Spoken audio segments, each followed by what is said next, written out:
Hi everybody, my name is Jessica Holyfield. I'm a professional dancer, professional dance choreographer, and dance educator based out of the southeast of the United States, and we're taking a look at the elimination battles from Straight Woman Fighter Season 2. I know this is going to be between Ladybounce and Mannequeen. I did hear that Wolflow was the crew that ranked 6th, so they were automatically eliminated. Part of me wishes that I could have seen a Mannequeen Wolflow mashup. That would have been so cool, but I am excited to take a look at some Ladybounce versus Mannequeen battles. It's gonna be great, and I'm definitely looking forward to it. Let's get started. 그리고 단 한 장의 파이널 생방송 진출권을 놓고 펼쳐진 반드시 이겨야만 하는 사생결단 배틀.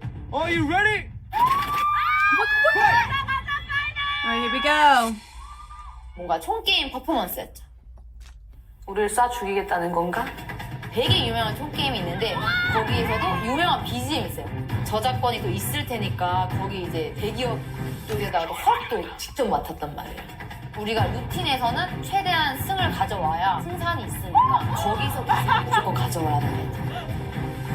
적을 발견했다. 적을 발견했다. Ah, okay.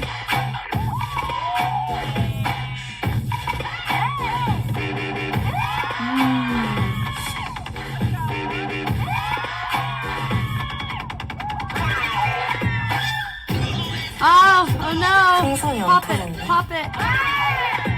어떻게든 터뜨리고 싶었었는데 Ah. 실패했죠.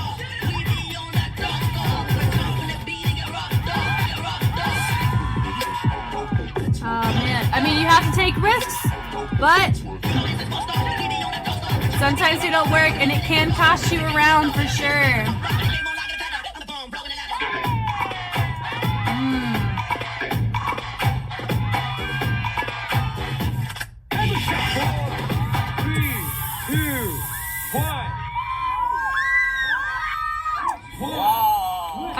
I really love what they tried to do. I really feel like there maybe was 1 to 2 things that did not quite work. Depending on how they do, we'll determine how this goes. 잘 봐. 소품은 이렇게 쓰는 거야. Wow. This is a Bollywood track.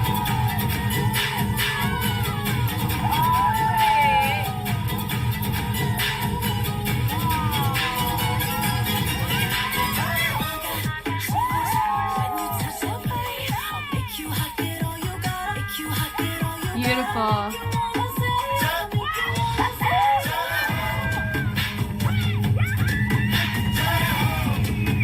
Ooh.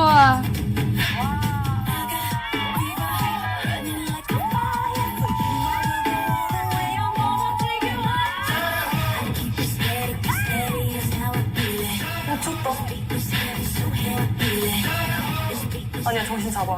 해야 돼. Okay, so both groups made some mistakes. Little confetti.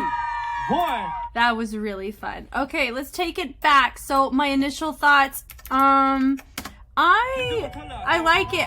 You know what, I love me a group crew battle 5v5 over any preference. I love those. I like a 3v3.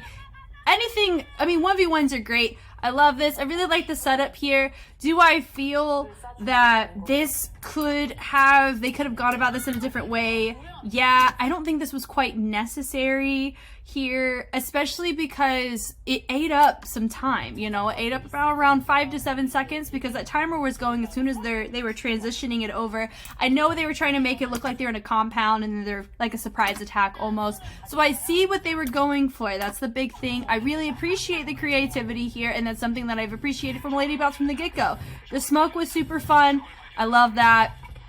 Definitely cool. This right here, just having the build out from the single to the triple, like that's so cool. Having one person, just the energy, their presence is phenomenal here, and I love that. And that's what I've really enjoyed about Ladybounce, and having the 3 join, but they're all kind of reverbing in different directions really helps set this. And the other girls are very still, and that's how you can see the contrast so distinctly.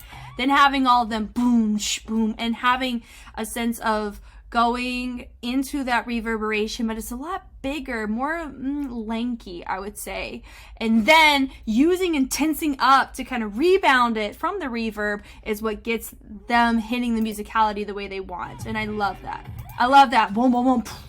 And it's like they're getting absorbed by that bass. I love that moment here. Definitely one of my favorite little sequences they've done, and all of them hit that whoa, whoa, whoa. So they chose to use the core, letting the chest move and letting the head respond. Doom, doom, doom. Very quick there.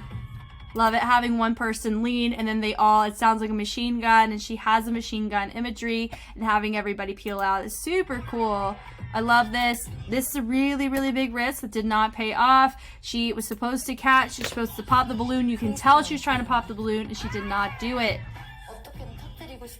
And she's probably going to feel very remorseful and regretful about that. And things like that, I've mentioned about it before. With Prime Kings is actually, funnily enough, the example that I'm going to use. Whenever Trix decided to use hats, in his hat tricks, that's what he's known for, and they don't land, right? Or let's say he drops the hat, it kills the energy. So right there, it kind of felt like, I mean, pun kind of intended, it felt like a deflation of energy, seeing that she wasn't hitting it. I was kind of waiting for her to hit it, and she never did. And so I think that kind of lowered the power and the presence of what this section was. If she hit it, I really feel like this would have hit a lot more impactful.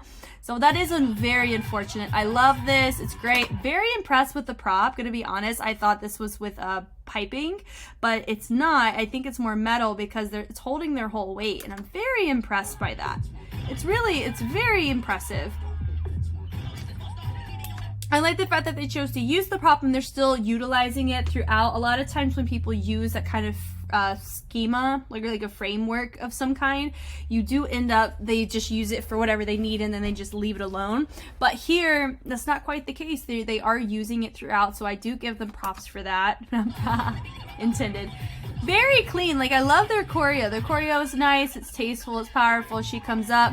Now we have seen, remember, we have seen this little setup multiple times already. I think we saw it during their diss to Jam Republic, I believe. And I think that here she climbs up, it isn't onto the music. Super nice. I really liked that. And then she pours it down. It's Mannequeen. I love it. And right here, this was another little, a little bit left to be desired a little bit. I love the fact that they try to do the spray paint, but it wasn't as opaque. Or opacity. Yeah, anyway, I really don't think that it was as opaque as it needed to be in order for it to register very distinctly what they wanted. You just couldn't really see it. It took a second for it to actually be set off, but I see what they were going for. Whenever you do a battle, for me, a big thing is it can't just look like you're trying to go for it. It's either you did it or you didn't. And I think that out of the three main gimmicks I saw, which was the machine gun smoke, the balloon, and then the banner, I think about one of them was a fail, one of them was a pass, and then the last one was like half credit. I'd give them half credit for that. But here, it's interesting, firstly, that these girls are known for doing heels and whacking, but this is a Bollywood track. And I think it's so cool how they chose to approach this. They're all in heels, very impressive. Very clean, and honestly, funnily enough, my studio, one of the studios I'm with, is using fans just like that in one of our production routines. And they are very difficult to keep open.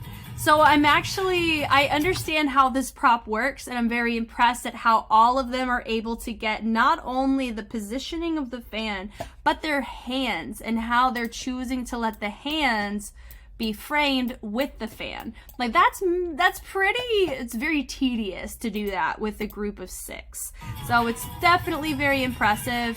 You know how I am with basket runs. I'm not a huge fan of them, but what's nice is because they have a ribbon, not a ribbon, obviously like a, I don't even know what this is called, like a fan, like a ribboned fan is what I'll call that. It's really nice, and it's just how they're choosing to go about using it. It's very nice, it's tasteful, it frames beautifully. It's really pretty.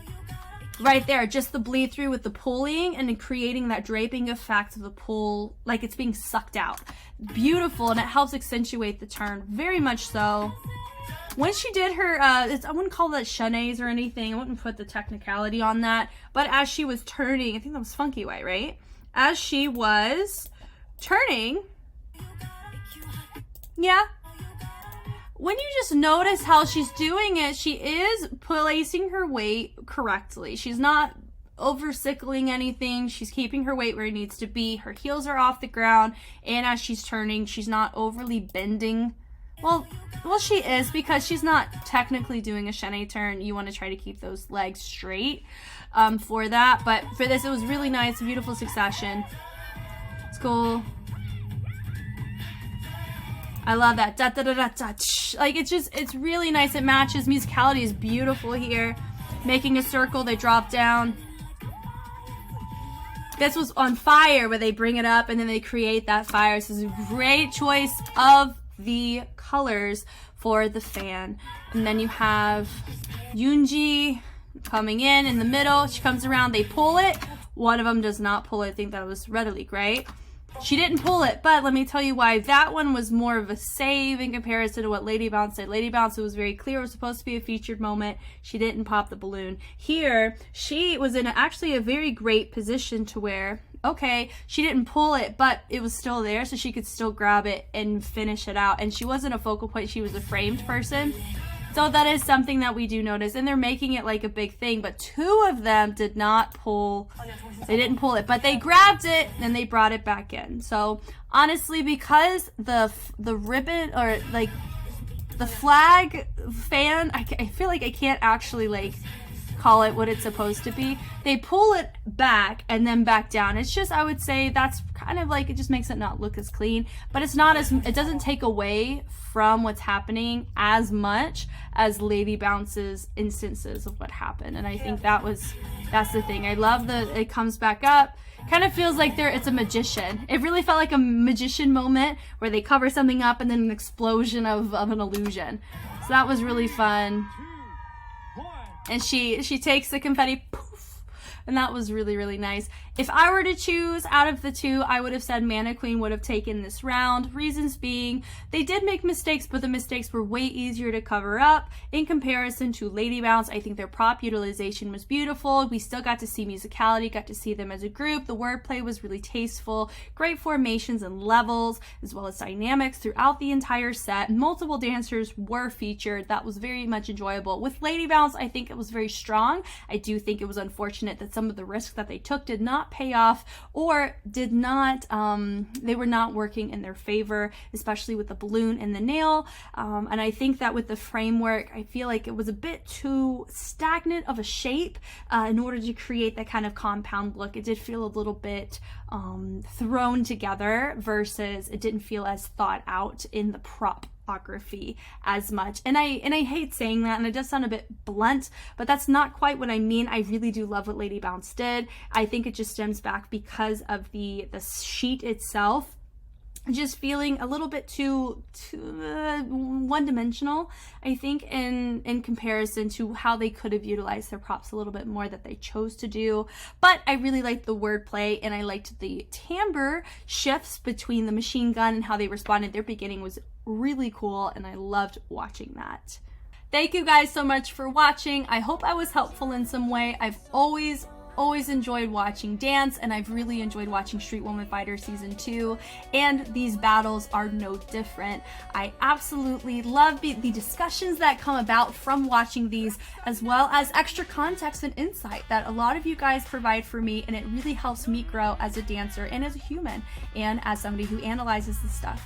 So if you want to see more Street Woman Fighter content, whether it's Season 1, Season 2, or Street Man Fighter, all of that is starting to be released on YouTube, but all of it is there on Patreon for you to view ad-free, whole vibe and a half, and some things that can't make their way to YouTube for copyright reasons are also hanging out over there if you want to go take a look.